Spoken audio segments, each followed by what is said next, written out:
Pedro from A&P-Reacts. I'm here today with Vogg of Decapitated to talk about the first damned out on Nuclear Blast. How's it going? Hello, everybody. Hello, Pedro. It's going very well. Thank you very much. I'm currently doing a barbecue with my friends. So we have a great time in here. It's nice weather. And we have our first dam and the demo compilation coming out this week.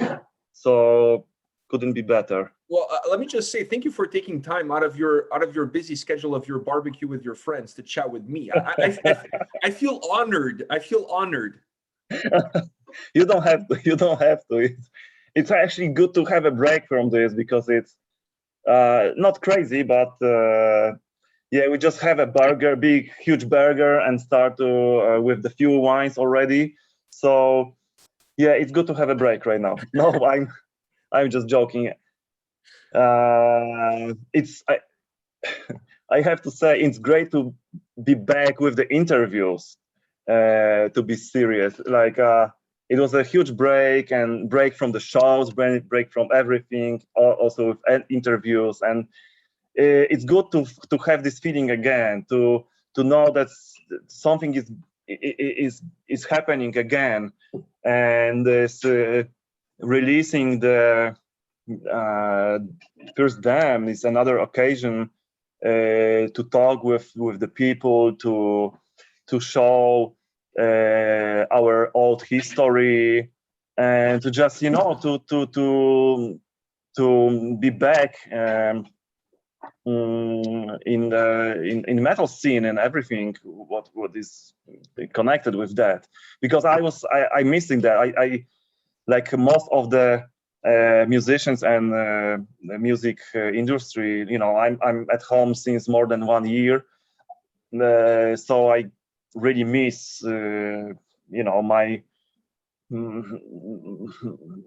my passion, so it's good to be back with interviews and everything.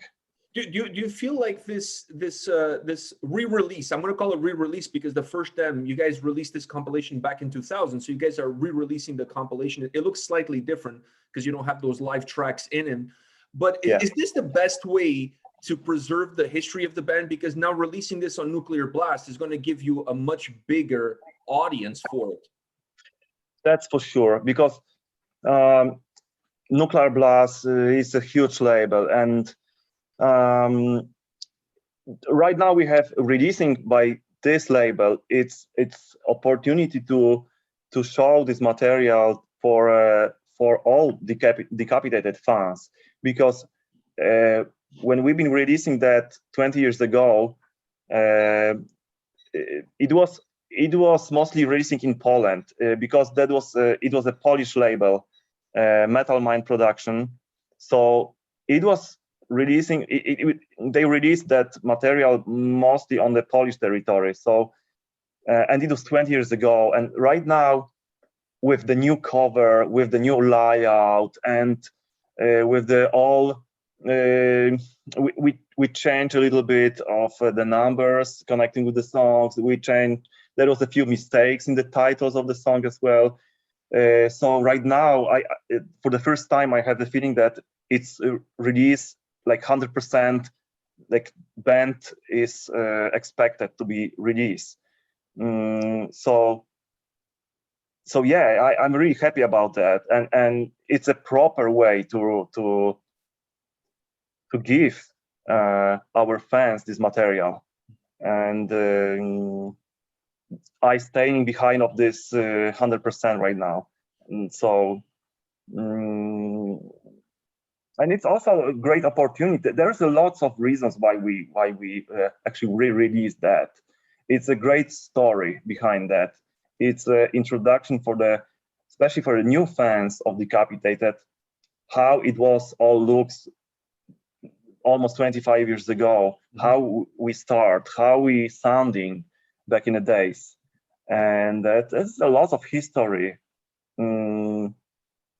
Important thing is that we didn't do any extra Yeah, mixing. there's no remastering, right? Like, this is exactly how the demos were. That's exactly how they sound.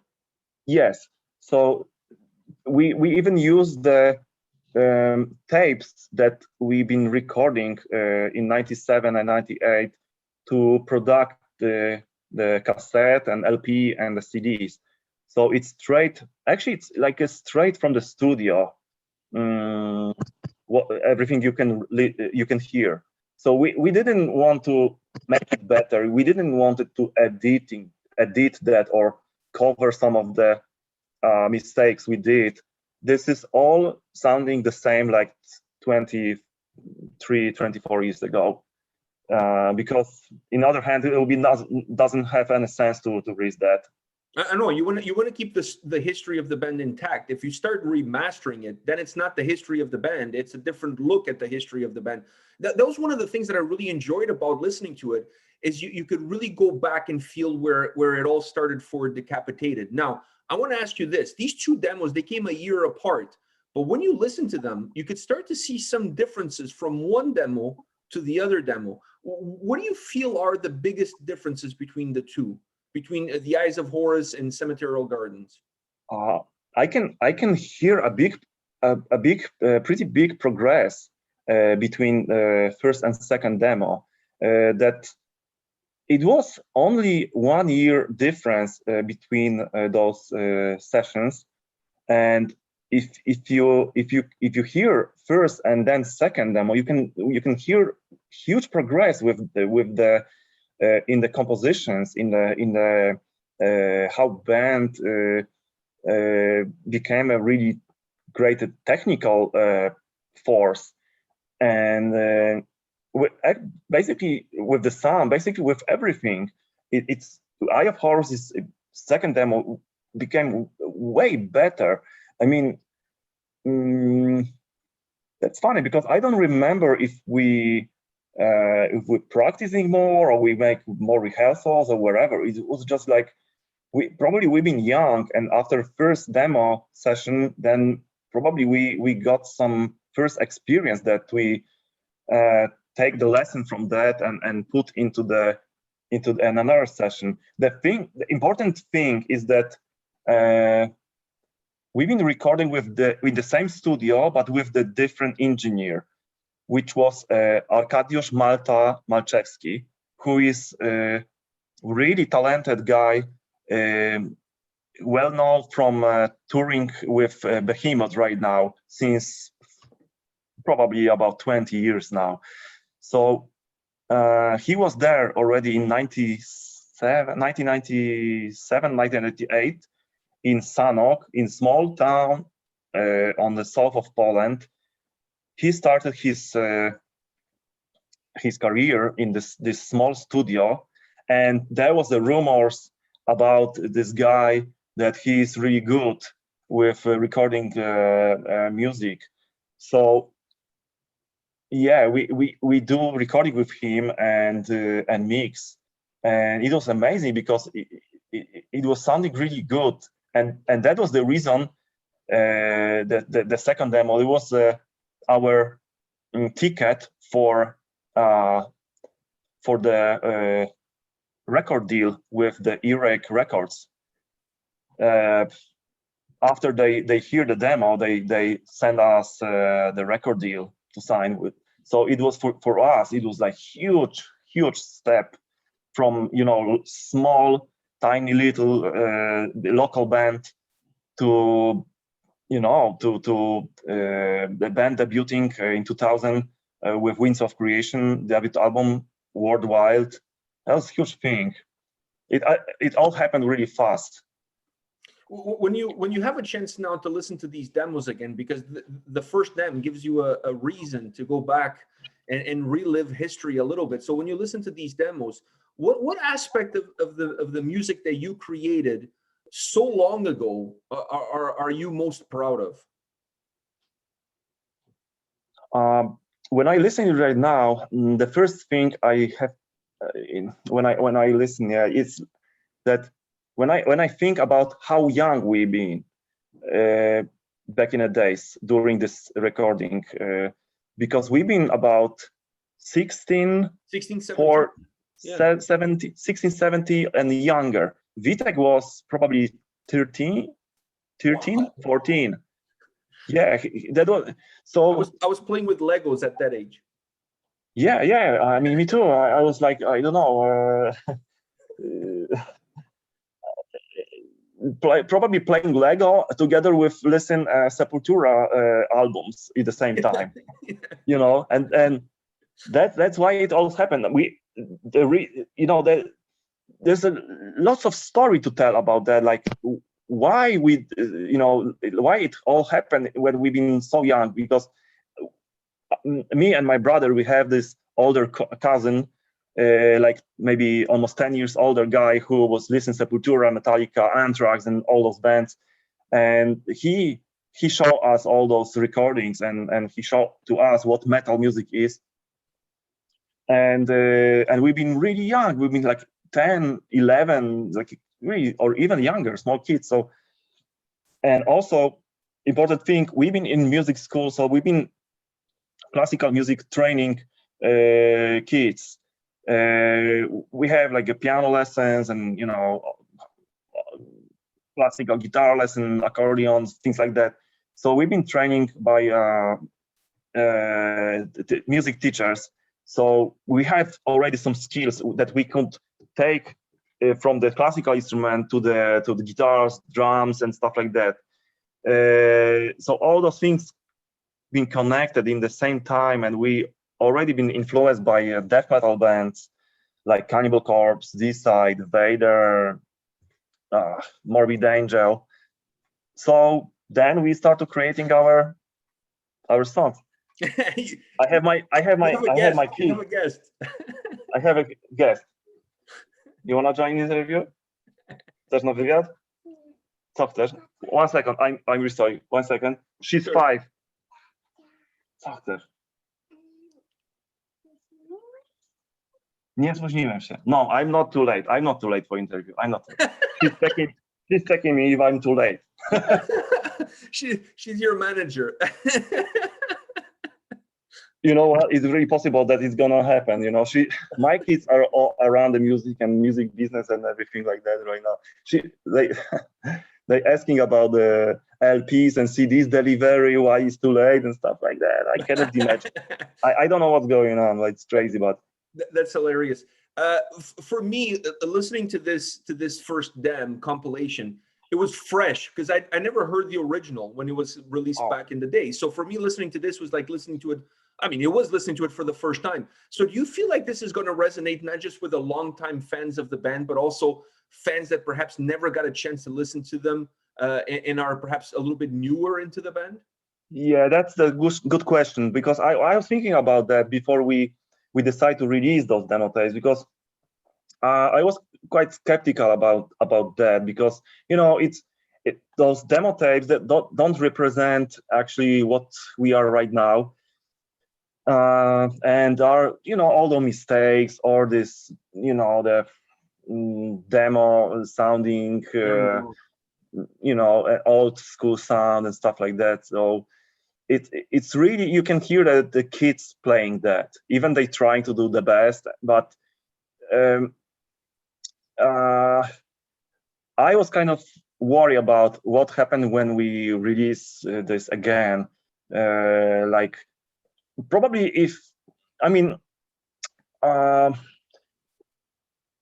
people know what's that, so I think people can expect that this is just demo tape, so you have to look on it from the different perspective when you listen to that.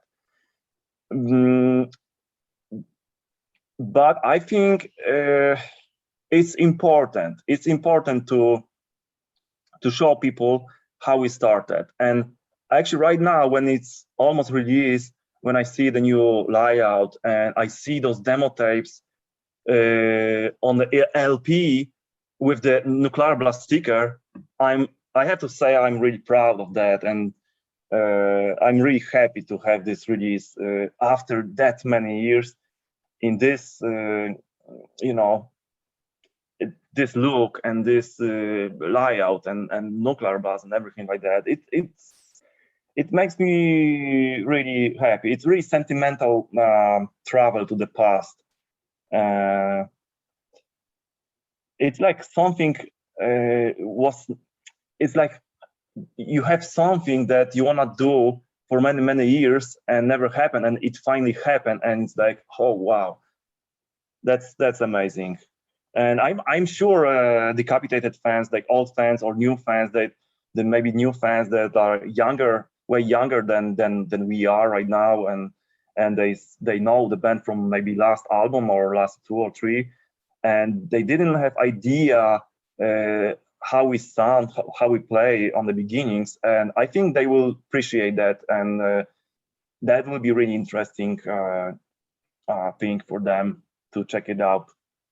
Yeah, when I was listening to it, because it was my first time listening to these demos, I wasn't looking at the track listing. I was listening to it in the car as I'm driving, and then suddenly Mandatory Suicide comes on, and I was like, I know this song. Hey, wait a minute, I've heard this somewhere, and I was like, holy shit, this is a Slayer cover, and I was like, wow, you know what?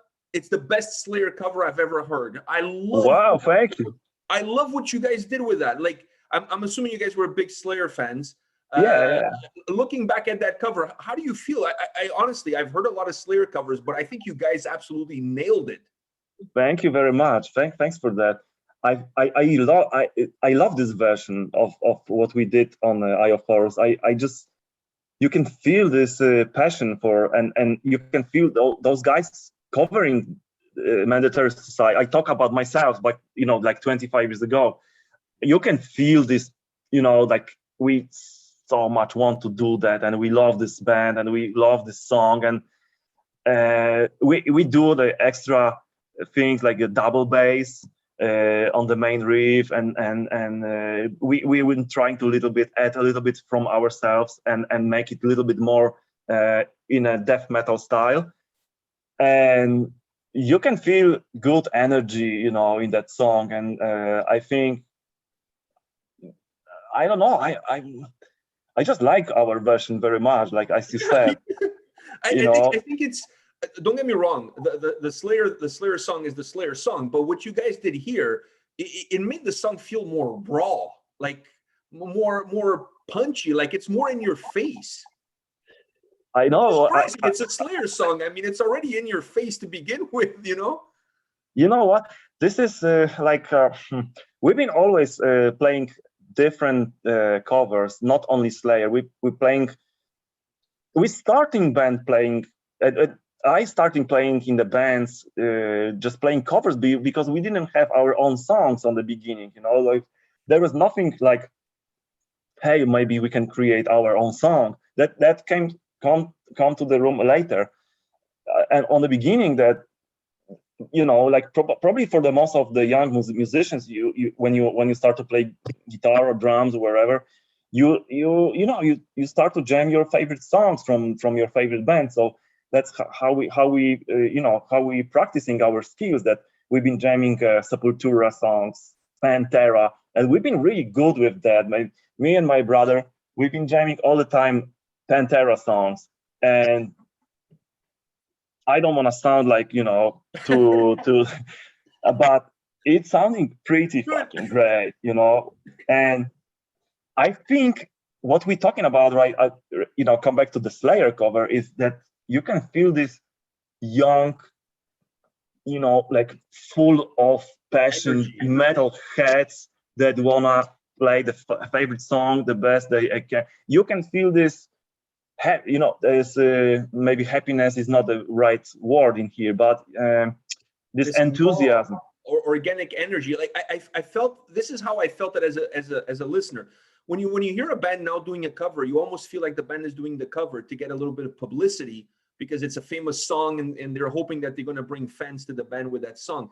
You guys felt a little bit more natural. It felt like this is a song we love to listen to. Let's just make it like different. Let's just play it.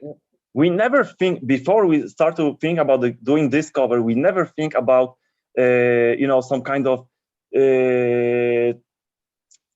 jump, because we to make our band more famous or well known because of doing Slayer cover, stuff like that.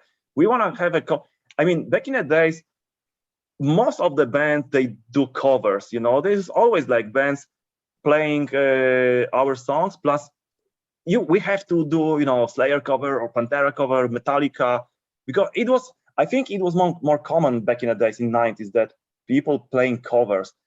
And I could see that on the Machine Head tour when I was touring with them last year or 2 years ago. I don't even remember.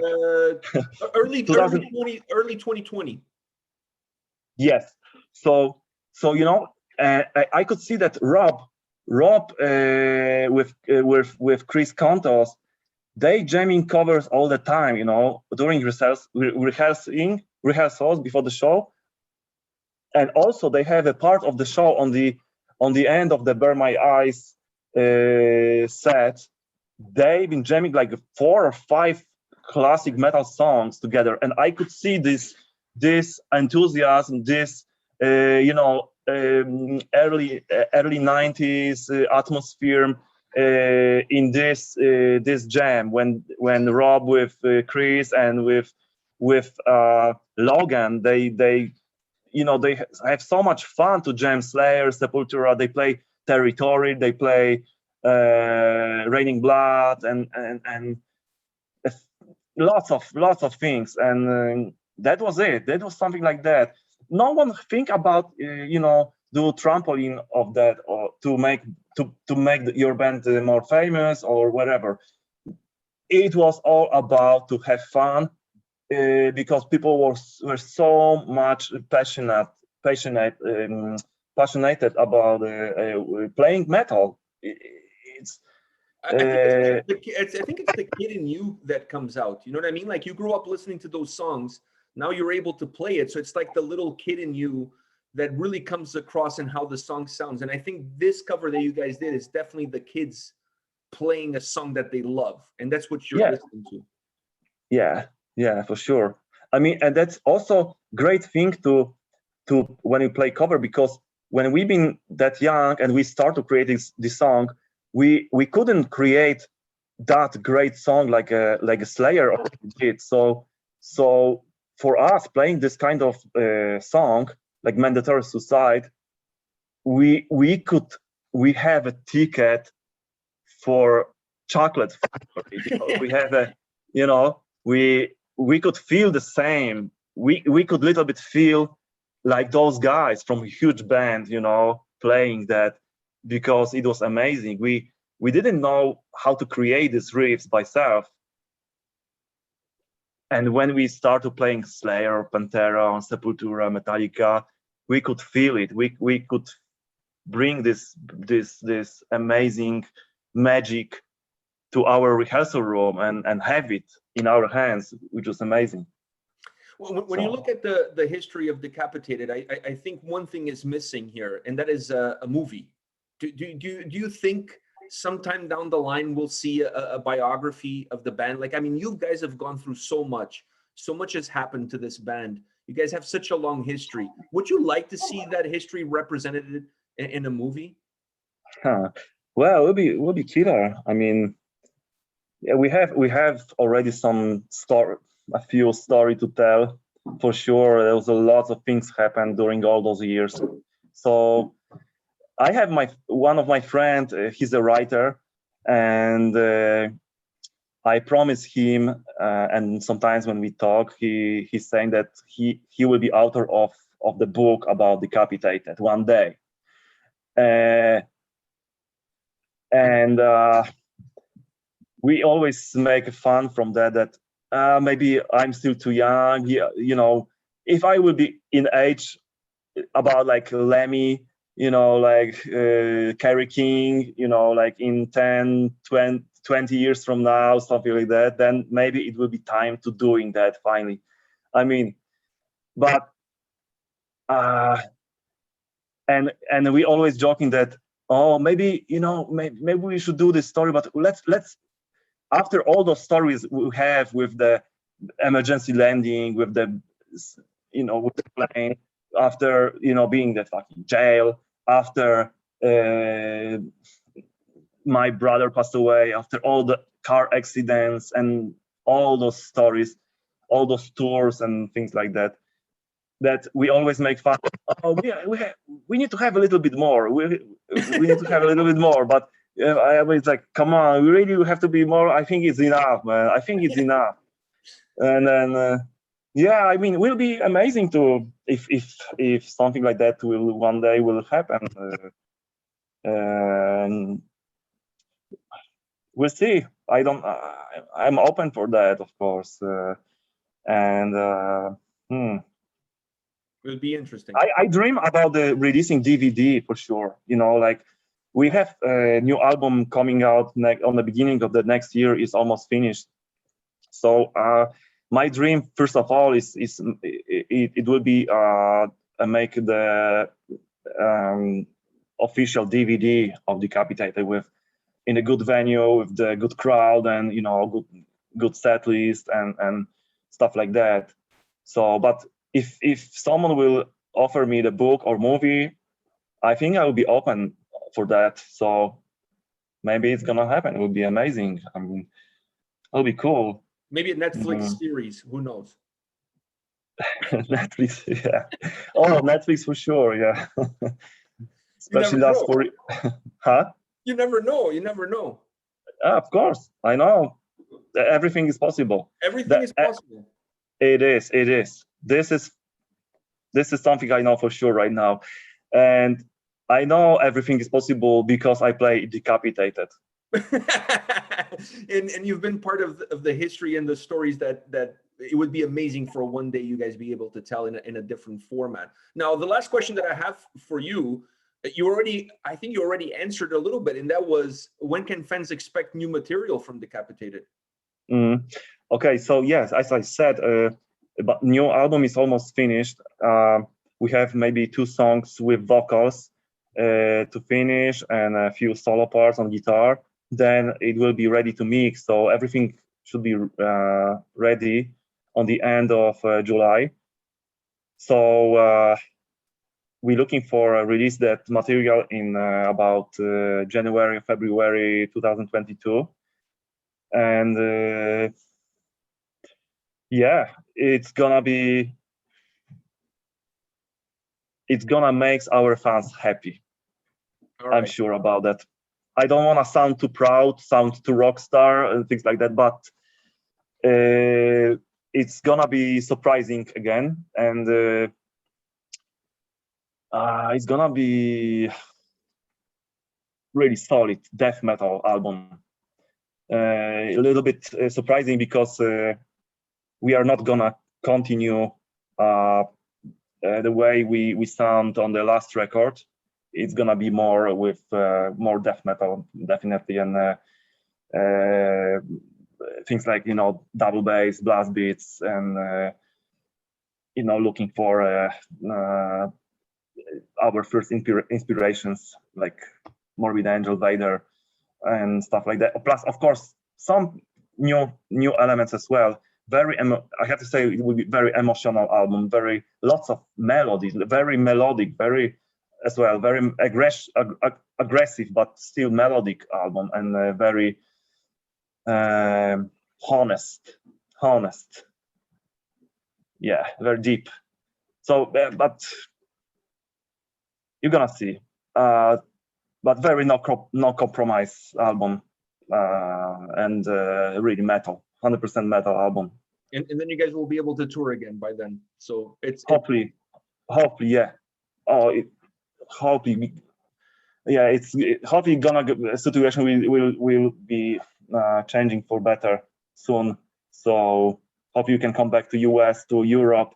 We already have plans for touring Europe on the beginning of the next year. So crossing fingers for that, and crossing fingers how metal industry and crew members, musicians, bands can come back for normality, because it's already way too long, and it was too much. Yeah. I miss going to shows and seeing you guys play live. So I'm looking forward to. I think when show will come back, I will be on every show in my hometown. Like every band. I said the same thing. I think, before the pandemic in 2019, I went to like over 100 shows. So I think I'm going to break the record. I'm going to break the record Yeah. once this is finished. I'm not Yeah, missing me too. anybody. I'm not missing anything. Anybody. I'm No. going to every show. Yes, exactly. All right, So, man. Thank you very much for your time today. I know you have a barbecue to go to, so there's some burgers there and a beer waiting for you. So thank you very much for taking the time, man. This was an absolute pleasure. And thanks for chatting with me. And I'll see you on the road. I'll see you on the road with a new record. Of course. Thank you very much. Thanks for interview and amazing question, for being interested in the Decapitated and in new release and promoting our stuff. Thanks very much. It was a pleasure to talk with you, and hope everyone they listen know a little bit more about your. Go pick it up. Go buy it. Yeah, please. At least check it out on Spotify. Get the vinyl. The vinyl looks sick. The cover, or if you want to go old school, get the little cassette. Yes. Get the little tape. Yeah. It is. It's on every physical possible way to release. It's LP. It's cassette. Again, wow. It looks like old times are back in a great style again. So I'm really happy about that. And yeah, layout, it's amazing. It's really old school. Got so many pictures from early days of Decap that you never see before, and some kind of reviews are inside. First reviews, also a really nice biography written by Dom Lawson, and yeah, really unique material. So go to check it out. All right, man. See you soon. And see you soon on the road. Take care, man. All the best. All the best, Pedro. Take care, man. Bye. Bye.